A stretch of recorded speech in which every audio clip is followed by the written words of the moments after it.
A very warm welcome to our next episode of the Connoisseurs Talks by a.lange and Söhne. Today, we are here live from the Alhambra in Berlin, and we're looking forward into a deep dive in conversation into the passion of collection and collecting.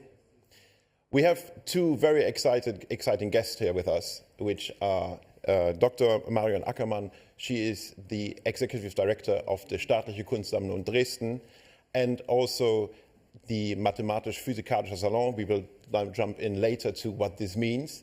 And Peter Wallmann, who is one of the most respected car experts around the classic car world. And of course, nonetheless, and we must introduce him as well, and you've seen him many times, is Wilhelm Schmidt, who has also a very nice idea of collecting and is a big collector. Good morning, everybody. Good morning to Dresden. Good morning to England. Glad to have you. I'm very excited to talk today about the art of collecting. And, I always do everything for a profit. I hope by the end of that discussion, I may have some good excuses that I can use for my wife to convince her that the next thing that I buy is again a good investment because it's increasing the collection or something like that. So if you can help me with this, that'll be great. I think we work on that definitely. And the beautiful thing is that we not just speak about cars and watches, we will also jump into art, because also collecting art is a very important part. And we are super pleased that Marion, as an art historian, is joining us today. And she is working professionally with art because she is the head of one of the most important art collections, state-owned in Germany and well-respected in Europe. And I would like to directly jump into the first question to you, Marion, which is, what are the different types of collecting? Yes, good morning to everybody. That's a very fascinating question, and I would say it's a never-ending process to answer that. So I would say there's one generation, they were born in the end of the Second World War, and they are very often driven by very idealistic motives. And there's, for example, the personality who was influenced strongly by these immaterial forms of artwork from the 60s, like fluxus and concept art and performance.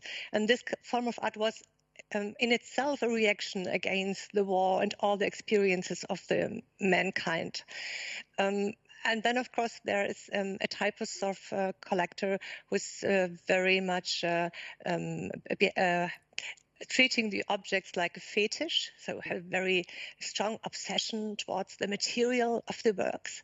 And then, of course, it has to do something with gambling, and also very often collectors overstretch their budget, but then there's something like a compulsory repetition, like Freud described it. And there are also collectors who are more working with intuition, and collectors who have a very strict concept and more selecting through very intellectually what they want to select. Of course, the aesthetic concepts are very important. I think we will speak later also on what beauty means, what beauty can mean individually. There's a very nice word in India. They use rasa. That means aesthetic delight. Yeah. So, of course, this plays a very important role. Absolutely. Beauty, I think, is the core of every collecting starting career, in a sense. And we spoke also about the different types of collecting here. And I think very important for this is also to understand what drives a collector. And Peter, you have been in the collecting scene for quite a while. You have a big name there. You started with the famous auction house. You're a judge at many concours events. And looking back into your career, now starting young collectors or older collectors for a new collection, what is the core value for collecting? What is your advice to a young collector, looking back at the different types? Good morning. I think what I find very interesting is, for many people, it's the chase. It's finding that rare object. And I think rarity has, when you look at art compared to cars and watches, in many cases, of course not all, art is unique. So it's a one-off piece. Then you can look at things like stamp collecting, for example. And I think the mentality of somebody or the philosophy of a stamp collector is clearly quite different to that of somebody that collects motor cars or watches, because obviously there's not very much you can do with stamps other than look at them. But the excitement comes from completing that collection. And very often, I think the excitement wanes once you've found the object you've been lusting after for many years. But that's where the value comes. It's in that chase. It's in that journey of discovery. I think there's a romantic aspect to it. I like to think so anyway. There's an element of anticipation. And I think when it comes to motor cars, boats, watches, there's also the sense of fallibility. There's also that anticipation that this was built in another generation, not to the standards of today, and therefore it may go wrong, and that creates a certain amount of excitement. So I think collecting per se, I mean, I had a very, very big client who didn't like to be called a collector. He had a fantastic motor car collection, including a Ferrari 250 GTO. But he said, I'm a user. I race. I want to drive my cars. And if I can't use it or decide I'm not going to use it any longer, I'll sell it. But, you know, to an auction house or to a dealer, he was a collector. He was one of the more important collectors. I've also known obsessive collectors that accrue something like 2,000 cars, which is incredible. But what they all have, many of them have in common is their ability to accrue knowledge on the subject. And I find that fascinating. These are very successful people in their own business lives. But for somehow they seem to have 36 hours in each day to study the topic. And very often they can tell me as much, if not more, about the car that they're selling than I can ever find out. And that's fascinating too. I think that's a very interesting aspect. And for you, Wilhelm, would you consider yourself as a collector, hearing about the different types Marion and Peter are referring to? Unfortunately, I think I'm an addict. I think a certain addiction goes hand in hand with collecting, whatever you are after. I would add one thing to what Peter said. I think there are two types of collectors in general. The one is a passionate collector. The other one is sort of an investment collector. I'm not saying the one is positive, the one is negative. Don't get me wrong, but I just believe there are different driving forces behind building a collection of things that you are passionate about, or building a collection of things or objects that you believe, will save your assets or will appreciate in value over time. I'm definitely more into the passionate thing, I have to admit. I always call it an investment, but I never sell, so I will never really know whether it's a proper investment or not. But I think the passionate collector will accrue more knowledge, yes, because it goes over and above that simply chasing and having it. He is probably also less or more reluctant to follow consultants' advice because he will make his own judgment. Where the investor, like with shares, I'm useless with shares, so I need somebody that explains it to me. So that I found quite often if I talk to collectors, which I do quite regularly, you have either the one or the other. There's a bit of element in both, but that's the general direction. I think that's a super interesting approach, and I would like to play that ball back in the corner of Marion, because Marion, you're working professionally with collections, which is so widespread. You have modern art, you have contemporary art, you have with the Mathematisch-Physikalischer Salon, where we just need to speak about a bit later as well, so many interesting objects which are considered as art forms now, but not been in the past. How is it for you to combine as an executive over all these different fields? Is that exciting to you? What is the idea behind it, or the challenges behind that? Oh, I think I have the most exciting job because of the variety of the collections. We can perhaps refer to the beginnings in the 16th century in the Kunstkammer or Wunderkammer. So there was this coming together of scientific instruments to explore the world and the universe, and the producing art, so especially ivory and so on. And so it's about knowledge, and it's about aesthetic values.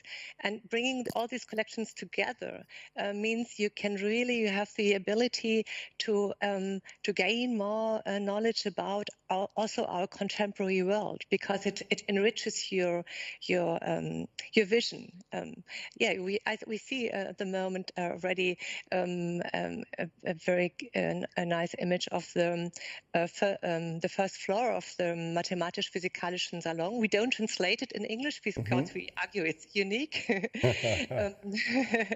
And you can see this Festsaal, and there is, for example, in the foreground, you can see the burning glass, the burning mirror, and this was the place where also the local time was in the middle of the 18th century. They defined it there. It was founded, the salon, as part of the Zwinge in the middle of the 18th century. And it was something very, very special because all these instruments came together. But as I said before, the traces are going back to the Kunstkammer in the 16th, because that's also unique for Dresden and the court, that they collected all these instruments from all over the world to have something like an encyclopedic and universal knowledge of the world. And also we see, as we said, we see everyday objects, or like in the Wunderkammer, you have also like physical objects which are for time measuring and other great endeavors at that time, which we now consider as normal. And we have also at least two interesting watches. We have the Lange 1 there and the 5-minute watch, which I think is a very interesting concept. Tell us more about this concept and why you think this one is an art form, why this is art as well. Yeah. Can we see the image? Yeah, sure. There we go. That's much better. Yeah, perhaps I must explain a little bit the history for our audience. So it is a very famous story about this 5-minute clock, because it was thought to be installed in the Semperoper. And so Friedrich Gutkäs had this commission to produce it in 1838. And what is so different to the models that people knew in former times, that they now use these Roman numerals and the Arabic numerals to dedicate the time.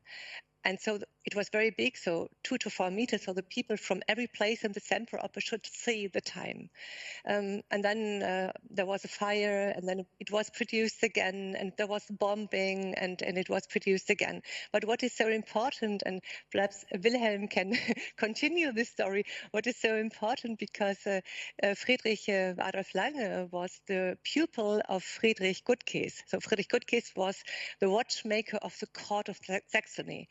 And so there is this very strong connection to the great objects which are produced till today in Glashütte. And perhaps I give word to Wilhelm, then he can continue the second part of the story. I think I would like to make it a bit enrich this question, because I think when we come back to collecting, Wilhelm, for you, while developing new timepieces, you and your team are sitting together. How important is, or how influenced you are in the sense of, does my watch create interest with the collectors? How important is the collector in the developing process? I will come back to that, but I think, Marion, you have a very good point. I do not believe that Glashütte and the rise of Glashütte as the hub of German fine watchmaking, and I refer now rather to 1845 and following, would have happened without the influence of Dresden, without the influence of the mathematisch-physikalische Salon. And that combination of what you can do with hands, but also what you do with your brain and your heart, which for me is the design and the aesthetics around it. You know, it takes the two to create what had been created by Ferdinand Adolf Lange. And as we all know, you know, he even spent a lot of time at the Zwinger. I am very sure that without Dresden, Glashütte, and watchmaking would have not happened. And without the then mathematisch-physikalische Salon, which was part of the castle, it would have also not happened. And that's why we are such a strong supporter of that specific of the SKD, because, you know, that's where it all started. And that's why it's one of these rare things where you can see that cultural investments translate into business. So the business wouldn't be without that cultural investment in the first time. So that for me is important, and I can just, all the people that look at it, I mean, I've been there so many times, and still, whenever I go there, I detect things that I haven't seen before. If you come to Dresden, allocate a bit of time, allocate a lot of time to the SKD. It's worth going there. Collectors, unless you collect stems, I'm not familiar with that concept, and maybe that's different. But, you know, a collector will have one watch of a certain kind. He will most likely not have a second one very similar. So if your main focus is to address collectors, which is our main focus, it's inevitable to have novelties, to have new watches. And again, collectors are very different. You know, some like very classical, other like very contemporary, and that's why we have the different designs. But they all, regardless whether it's the most contemporary watch, I would say that's probably the Zeitwerk in our collection, or the most classical one, which is the 1815 family. They all are in line with a.lange and Söhne DNA. You know, there is no shortcuts in the movement. It is just the aesthetics that represent different definitions of design or art. I think that's very interesting, because I think for the people out there to know that we have this mindset of directing to collectors, which allows a.lange and Söhne to create fantastic timepieces, which are with producers of high numbers, not that given. It comes with challenges. Of course. You know, because collectors means they are knowledgeable people. Yes. You can't just talk, forgive me with the B word, you can't do that. Huh? The moment you try shortcuts or you make it too easy, you will lose them quickly, because they can really understand what you do. I always say, you know, our perpetual calendars, they advance all the indications instantaneously at midnight. Who on earth is awake at midnight looking at the watch, seeing that it is advancing? But a collector will know. Maybe he doesn't see it, but for him, that's the decisive moment to go for this perpetual calendar and not for another one. I think, Peter. I think, if I may. Yeah, please. Sorry. I was just going to say, picking up on that point and looking at that wonderful display, I think, you know, we're analog as beings. You know, we have moving parts. We need oiling, I certainly do. We need maintenance and cleaning.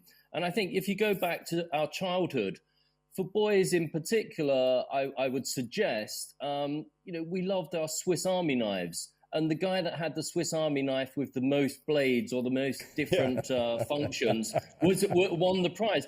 Or the guy that had the most and he didn't know what they were for. You know, and I think that ongoing in the digital age fascination with analog products and the way they're built and seeing moving mechanical components, you know, very much plays into the hand of collecting today. I mean, I'm sitting here, amazing technology, looking at my laptop, but I surely would love to see what it's doing in a mechanical fashion. You know, a mechanical iMac would be fantastic.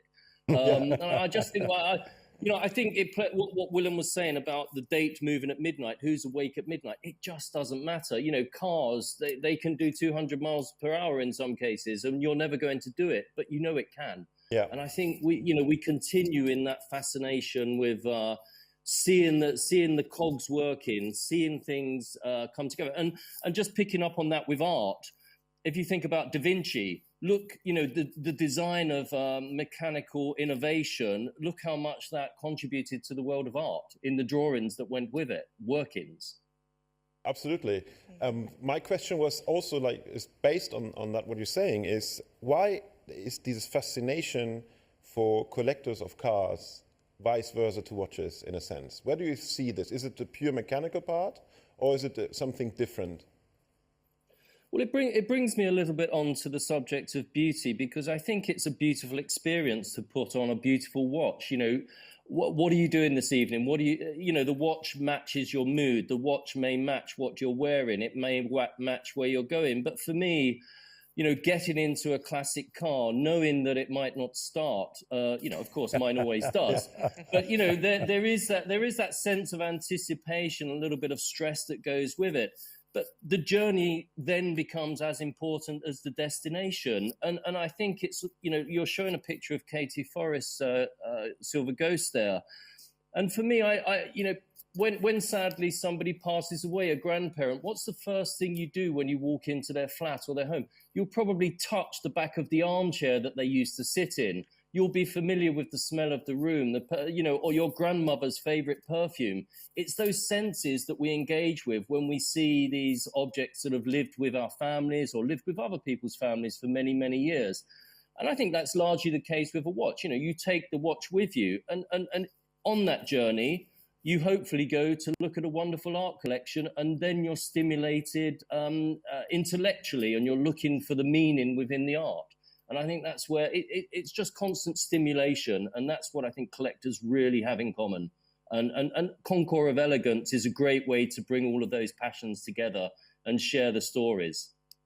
Yes, absolutely. So for people who are not familiar with the concept of a concours, we can say it's a beauty competition or originality competition for different type of collectors, in a sense. And happily, Lange has understood that this is a very interesting concept. You're selfish. I'm a little bit, because we share some same sense of passion. But when you came up with the idea to be partner with Hampton Court Concours, the Concorso d'Eleganza Villa d'Este, what was on your mind doing this? We actually came from the collector, from what I gathered with. Again, there are collectors of different types, but I think Peter said it before, there is that type of collector that like mechanical art, if I can put it this way. And unfortunately, there is nothing around like a Concours d'Elegance for watches. Maybe that's a new concept, but it's a lot more difficult to make that as exciting as the car world is doing the Concours d'Elegance now for 100 years probably. And then we look back and we look, all these cars, they have one thing in common. They're most of the time handmade.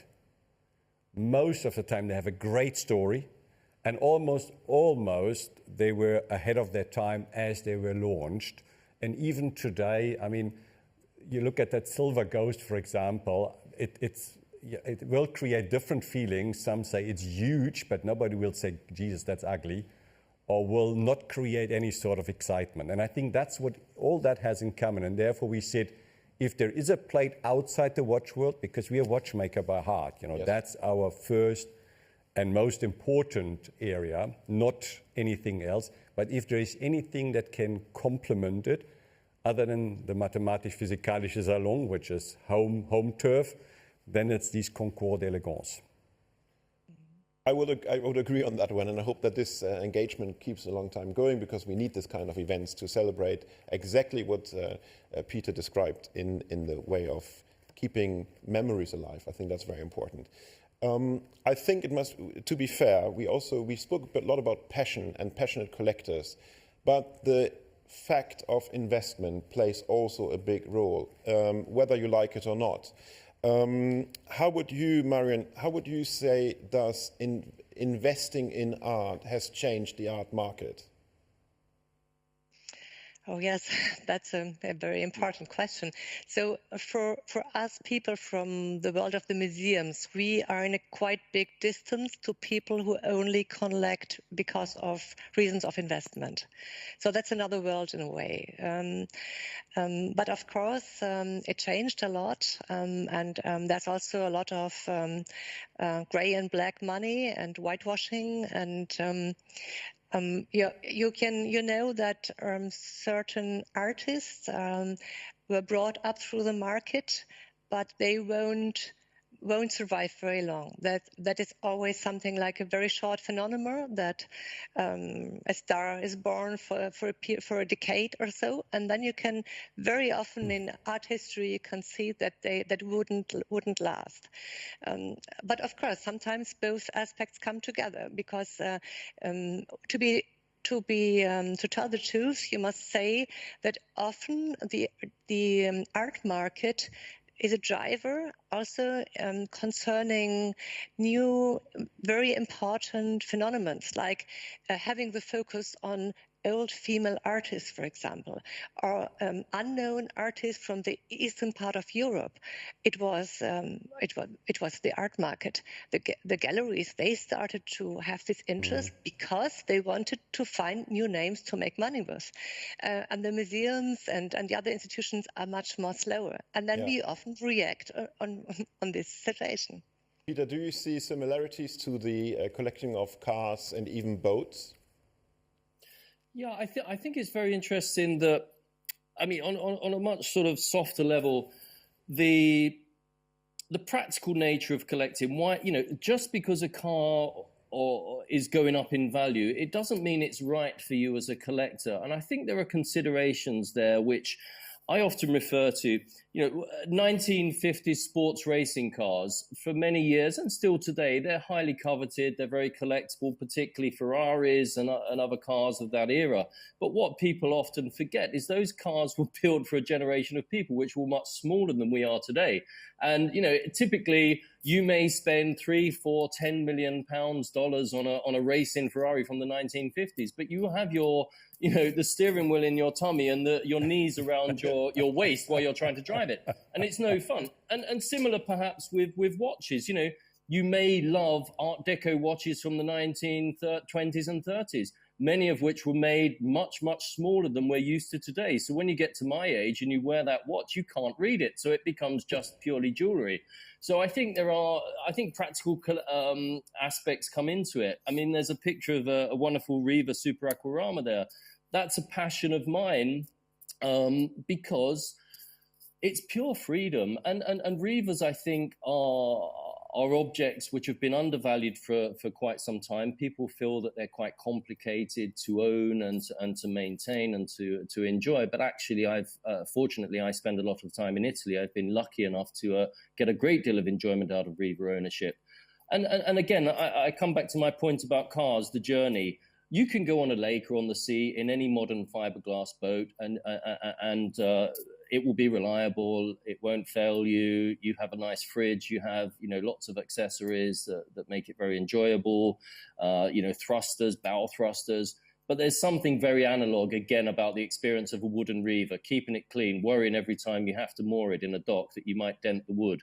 The smell, the memories. For me, it's very much about family. And I've got 2 young children. And if I can collect, if you want to call it that, but also participate with the objects. I don't really feel personally that I want to buy something unless I can see where it fits into my life or my lifestyle. And that way, whether it goes up in value or not, I've gained an awful lot of enjoyment. Whereas to Wilhelm's point, a pure investor will sell when the financial moment is right. I have great personal attachment to my cars. My E-Type I've owned for 32 years. I can never sell that. The memories that I have with that, the smell, and I'm sure it's the same for Wilhelm with his cars. We become emotionally attached. But an investor will just see it, a car, a boat, a work of art, a watch. He'll sell it when the offer is high enough. I think, Wilhelm, you said it in the beginning, even you would like to believe that you're investing in your collection, you don't because you don't sell. But how is this? Is there an imperfection in collecting when you don't think about also the value of something? Yes, that's a very. I like actually. I like your, which is a fair approach. You know, investors also fuel new markets because otherwise you would always see the same. And I never thought about it. You're absolutely right. You know, something becomes fashionable. Probably not because one or two individuals like it. There is a focus point, be it an auction house, be it a gallery, that obviously has the power to fuel something new that hadn't been there before. Yeah. And sometimes probably they fuel something which a lot of substance. And then, you know, it might not be even a trend. It may establish something which in years to come will grow. And sometimes they just do it purely to, you know, fuel the market, milk it, walk away and take the next best thing. And then because it has no substance, it will collapse. That's an interesting, I never thought about it. Actually, that's a very good point. So investment is important because we all hope that if we spend so much money on a piece of art, on a car, on a watch, on a boat, on anything, we like to believe that at least there is a bit of a residual value in it. And even we don't, as a passionate person, you don't execute it, you don't sell it, and therefore don't materialize it, but you hope it's there. And I think that's important for passionate collectors. It just is not the predominant purchasing decision driver. And that's the difference. I think that's a very nice words for our closing because we overdue with the time here. And I think we will have a second part. Luckily, we can speak about this in our second part today about the passion of collection or the art of collecting. And I would like to thank you, Marion, and for joining here today. It's great of speaking with such expert, and I really like also the way we touched the field of art, spoke about watches. I think it was a very interesting start to that conversation. Thank you very, very much. Thank you, Marion. Thank you. Goodbye. Greetings to Dresden. I'll be back tonight, believe it or not, after a week Berlin. Peter, good to see you. Gonna see you in the summer in London. Take care, thanks, stay healthy. Bye-bye. Thank you very much. Thank you.